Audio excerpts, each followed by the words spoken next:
Bismillahirrahmanirrahim.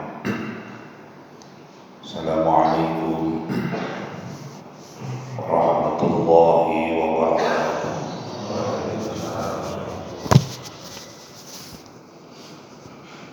Alhamdulillahi rabbil alamin. Walhamdulillahilladzi asra bi'abdihi laylan minal masjidil haram ilal masjidil aqsa. Walhamdulillahilladzi amarna liqamis shalah. Asyhadu an la ilaha illallah wa asyhadu anna Muhammadan abduhu wa rasuluh. Allahumma salli wa sallim ala nabiyyina wa sayyidina wa safiina Muhammadin nabiyil mukhtar wa ala alihi al-azhar wa ashabihi al-ahyar. Wa qala Allah ta'ala inna Allaha wa malaikatahu yusalluna 'alan nabi ya ayyuhalladzina amanu sallu 'alaihi wa sallimu taslima.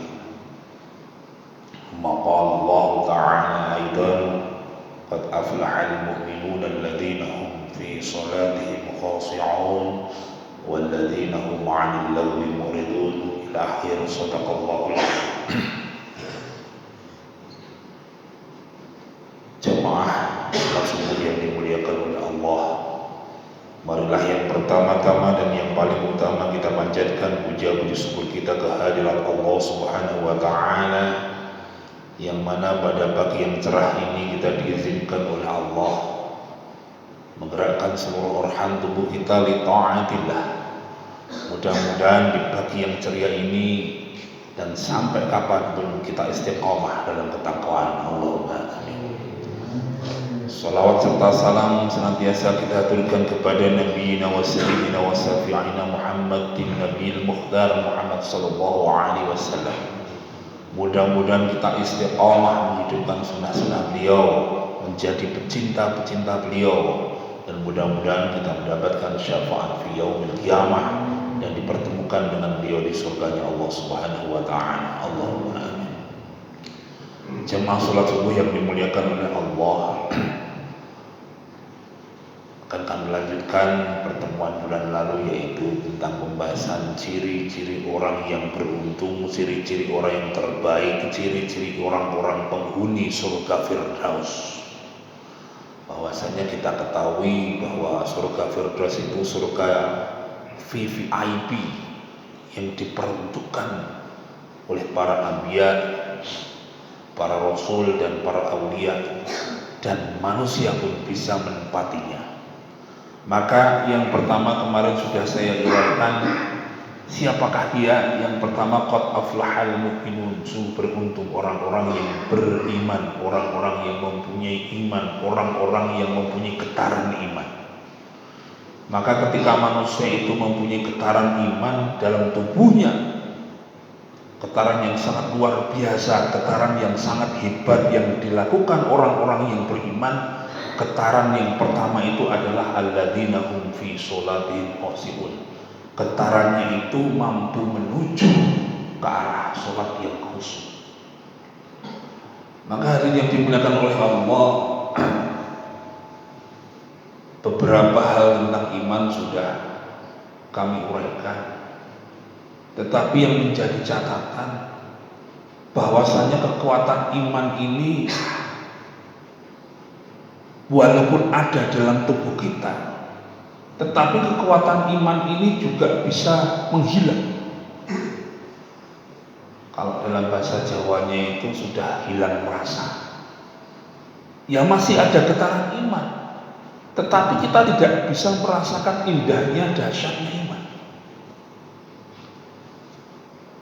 Maka ibaratnya ketika kita itu makan tetapi tidak bisa merasakan nikmatnya hidangan.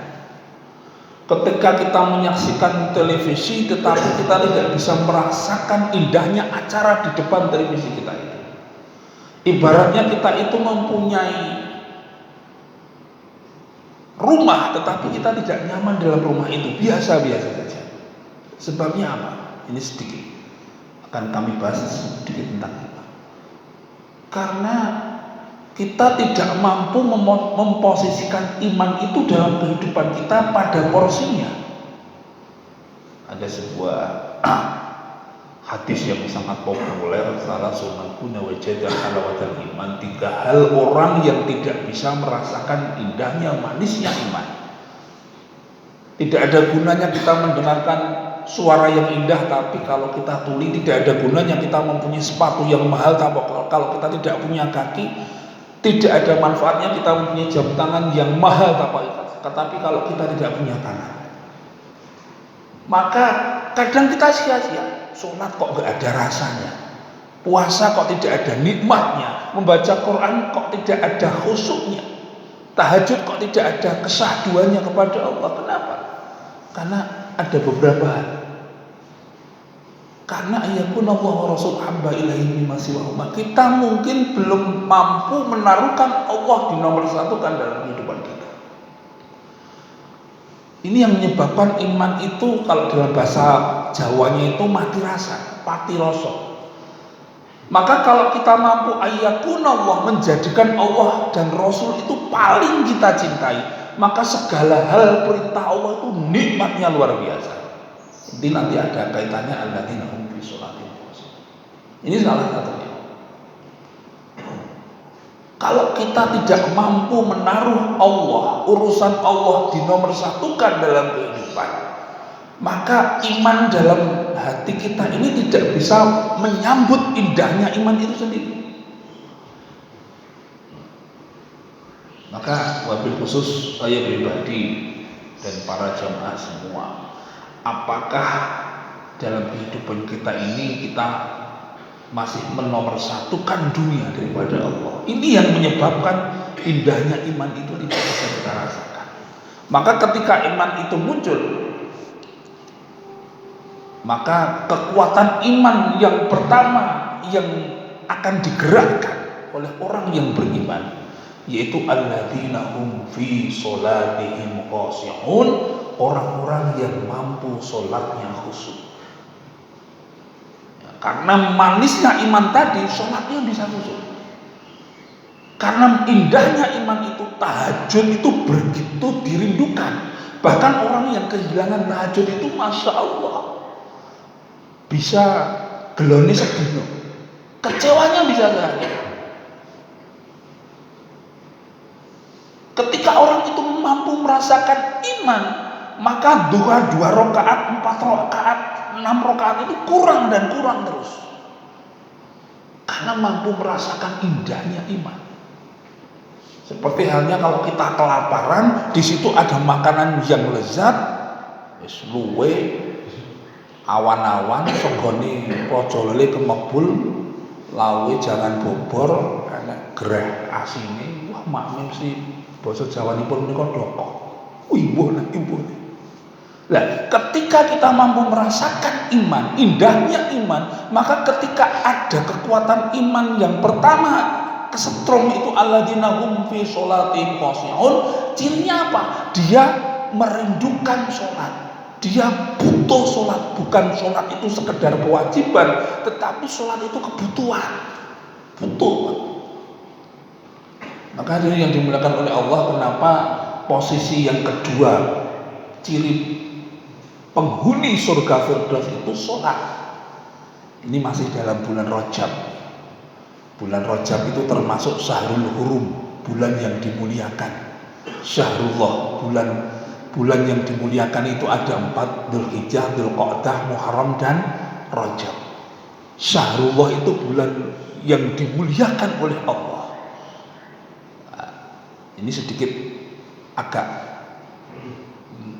melenceng sedikit, tetapi nanti ada kaitannya dengan sholat. Jadi Ibnu Katsir dijelaskan dalam Syekh Ibnu Qatadah menerangkan bahwasanya bulan Muharram ini bulannya Allah, bulan yang dicintai oleh Allah. Maka barang siapa yang melakukan amal ibadah di bulan Rajab, kurang beberapa hari Rajab selesai, maka Allah meningkatkan amaliyahnya itu melebihi di bulan-bulan lain. Bulan yang dimuliakan oleh Allah dalam 12 bulan itu ada 4. Dzulhijjah, Dzulqa'dah, Muharram dan Rajab. Tetapi Sayyidus Syuhur, bulan yang paling dicintai atau bulan yang paling utama itu bulan Ramadan. Tetapi bulan Rajab, bulan Muharram, bulan Dzulqa'dah, Dzulhijjah itu Syahrul Hurum, bulan yang dimuliakan. Barang siapa yang meningkatkan amal ibadah di bulan Rajab, maka Allah akan memuliakan semulia-mulianya dengan pahala yang super indah. Ibaratnya kalau bulan Rajab ini prime time-nya Allah, bulannya Allah. Ibaratnya kalau kita melihat acara televisi itu ratingnya tinggi, sing delok akeh, pemirsane akeh, jam tayangnya itu jam-jam yang orang bisa melihat. Pasti iklannya mahal. Seperti final Piala Dunia atau final Piala AFF Indonesia melawan Malaysia misalnya. Di situ iklannya mahal. Kenapa? Yang melihat banyak di posisi yang baik dengan waktu yang baik. Tetapi kalau kita melihat acara televisi jam 3 esuk delalah pengajian sisan, sing delok do turu, iklannya murah. Bahkan iklan itu per 10 detik sampai 15 sampai 20 juta. Lah, ketika kita melakukan ibadah di bulan Rajab, ini prime time-nya Allah, waktu yang paling dicintai oleh Allah, maka pahala kita itu akan dibayar oleh Allah dengan pahala yang mahal, iklan yang mahal. Tetapi ingat, jangan sampai ketika di bulan Rajab ini kita melakukan maksiat-maksiat. Sebaliknya Ibnu Katsir menerangkan, barang siapa yang melakukan amalan-amalan maksiat di bulan Rajab ini, maka dosanya juga berkali lipat. Ibaratnya kalau kita melihat televisi adalah pas acara ini bal-balan final Piala AFF Malaysia dan Indonesia, sing delok akeh, sing ngenteni akeh oglangan. Wah, ketemu, waduh, dah ada oglangan yang dirasa delok. Maka ini bulan Rajab itu bulan yang sangat mulia. Kaitannya apa dengan sholat? Bulan Rajab bulan mulia. Rasulullah Shallallahu Alaihi Wasallam diperintahkan sholat 50 kali dalam sehari di bulan Rajab. Kemudian mendapatkan pengurangan sampai 5 kali dalam sehari. Ini kisahnya bertemu dengan Nabi Musa yang dinasihati sehingga sehari 5 kali.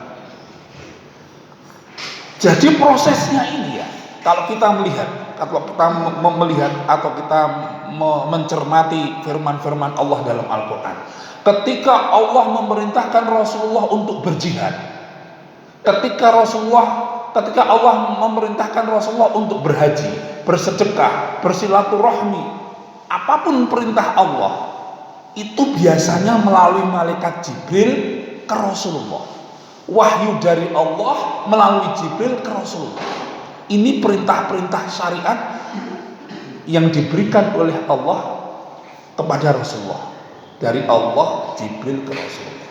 Tetapi ketika Allah memerintahkan sholat, tidak melalui Jibril, tetapi Rasulullah dipanggil sendiri oleh Allah dalam peristiwa Isra Mi'raj.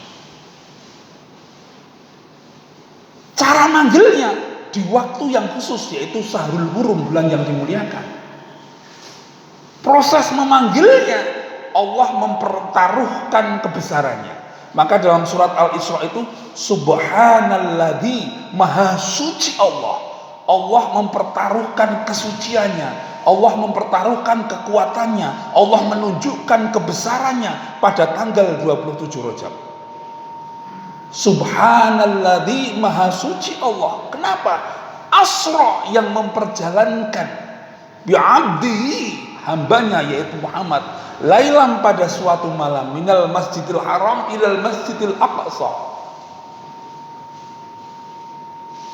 Ini kalau kita cermati firman-firman Allah dalam Al-Quran, ini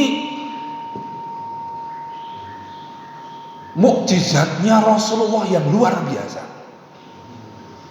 Kalau kita cermati lagi, ketika Allah memberikan mukjizat kepada Nabi Ibrahim yang dibakar oleh Namrud tidak apa-apa. Tidak pakai subhanalladzi ya naru bardan wa salaman kuni bardan wa salaman ala Ibrahim, tidak.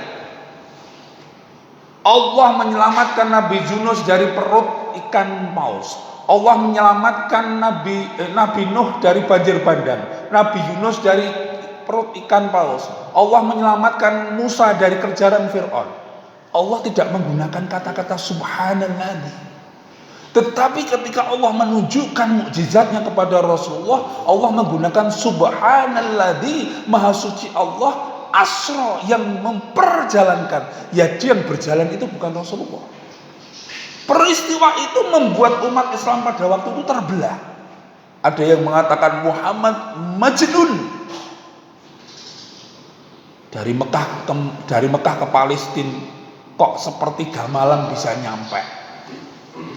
Secepat-cepat onta sampai berminggu-minggu.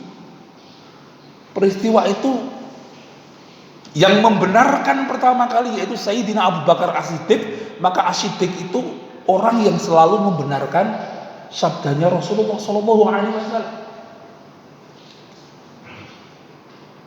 Maka di bulan yang mulia, dengan kalimat yang mulia, kemudian diberi kendaraan yang mulia. Jadi kalau kita lihat presiden memberikan instruksi kepada kepala daerah, itu biasanya presiden seskap sesnek diteruskan ke menteri, diteruskan ke kepala daerah. Itu peraturan-peraturan yang biasa. PPKM level 3, surat keterangan seskap langsung ke para kepala daerah. Itu peraturan yang biasa. Tetapi kalau peraturan itu peraturan yang istimewa, pasti presiden itu memanggil sendiri. Lah, Rasulullah ketika mendapatkan perintah sholat ini adalah perintah yang sangat mulia, di bulan yang mulia, di momen yang mulia, dalam sebuah perjalanan yang mulia, dikawal Jibril, disambut Nabi. Ini perjalanan yang sangat mulia. Bahkan kendaraannya sendiri itu kendaraan yang, kalau kelasnya itu ya kelas VVIP ya, yang namanya buruk dalam sebuah hadis. Buruk itu besarnya sekeledai yang mempunyai sayap. Buruk itu dari kata barkun. Barkun itu kalau dalam bahasa Arab artinya gledek, kilat. Kilat itu cahaya. Kalau orang itu mengendarai dengan kekuatan cahaya, kecepatannya bagaimana? Kalau kecepatan cahaya itu 1 detik 6.000 km per detik. Itu kecepatan cahaya. Kalau panjang Pulau Jawa, dari Jawa Barat sampai Jawa Timur, dari Banyuwangi sampai Panarukan, itu panjangnya 1.000 km, panjang Pulau Jawa itu 1.000 km. Kalau mengendarai buruk atau mengendarai kecepatan cahaya, itu 1 detik bisa 6 kali wirawiri mengelilingi Pulau Jawa. 1 detik. Nah, ini membuat orang-orang Arab dahulu, sekarang saja kalau kita dikasih tahu itu orang mungkin gitu ya. Orang sekarang aja ya. Apalagi orang-orang dahulu. Wong iso mabur dengan kecepatan cahaya itu mesti badannya hancur gitu. Tetapi ini Allah mempertaruhkan kekuatannya, subhanalladzi asra. Ibaratnya seperti ini. Ketika orang-orang yang tidak percaya itu ibaratnya seperti ini. Saya kemarin ke Jogja naik KRL. Dari stasiun Balapan ke stasiun Tugu 1 jam. Mulai ya kurang lebih 2 atau 1,5 jam PP gitu. Lah ternyata dalam baju saya itu ada semut yang masuk dalam baju saya. Ono semut mlebu lambe. Kemudian semut itu ikut dari Jogja ke Solo dalam waktu 1 jam. Semut itu cerita kepada temannya semut, "Mut kowe kok ngendi?" "Aku baru ke Jogja 1 jam yang lalu." Dari kalangan semut, wah semut kuwi jan kowe ngawur, mosok Solo Jogja mung 1 jam iki malah kemudi matini. Ini di kalangan semut, di dunia semut, semut itu diarani orang gila. Kenapa? Karena semut melaku aja timik-timik mosok 1 jam Solo Jogja PP.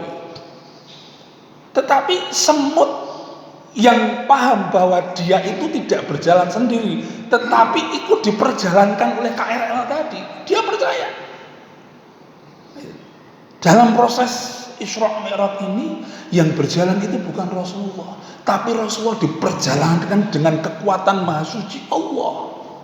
Subhanalladzi asra,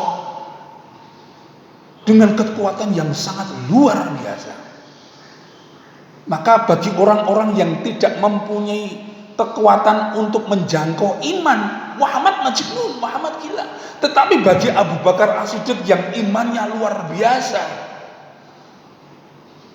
maka ketika Rasulullah itu menceritakan Isra Mi'raj pada tanggal 27 Rajab nanti malam insya Allah, itu percaya, karena yang itu kekuatan Allah. Maka hadirin yang dimuliakan oleh Allah, inilah maka qad aflahal mu'minun alladzina hum fi sholatihim khashi'un, yaitu orang-orang yang sholatnya khusyuk. Ini dimuliakan oleh Allah.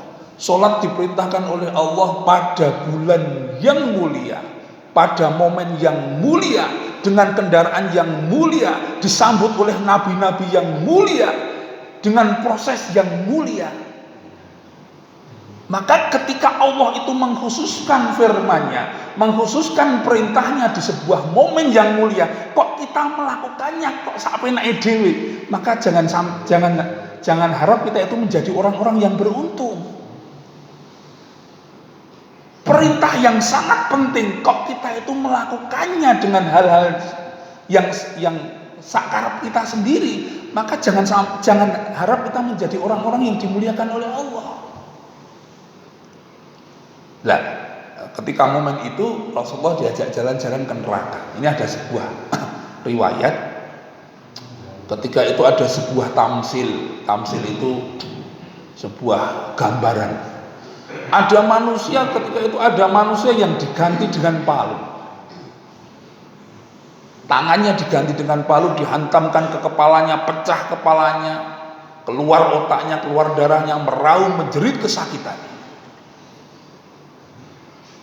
Rasulullah tanya pada Jibril, "Ya Jibril, siapakah dia ya Jibril? Kok ada manusia yang tangannya diganti dengan palu, dihantamkan ke kepalanya, pecah kepalanya, keluar darahnya, hancur pulih, wala yamutu wala yahya."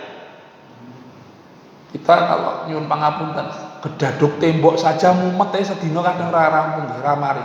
Lah, itu ada manusia yang diganti dengan palu, dihantamkan ke kepalanya, pecah kepalanya, pecah pulih, wala yamutu wala yahya. Siapakah itu Jibril? Jibril mengatakan dalam proses Isra Mi'raj itu, dalam Mi'raj itu, ya Muhammad, itulah umatmu di akhir zaman, yang ketika pada waktu hidup di dunia wis cedak masjid, sehat, mampu, tidak ada udzur, tetapi dia selalu menunda-nunda waktu sholat, dan akhirnya dia biasa meninggalkan sholat. Wah, mbosek urung komat, wah mbosek wong luhure yo nganti jam 3 rampung engko tak sholat zuhur setengah 3. Setiap hari ini orang ini selalu menyepelekan waktu sholat. Maka orang ini akan disiksa oleh Allah besok di hari kiamat, yang sudah diberikan tamsil yang luar biasa dari Allah ketika ini. Maka hadirin yang dimuliakan oleh Allah, qad aflahal mu'minun alladzina hum fi sholatihim khashi'un. Orang-orang yang sholatnya khusyuk ini insyaallah akan dimuliakan oleh Allah. Ini masih ada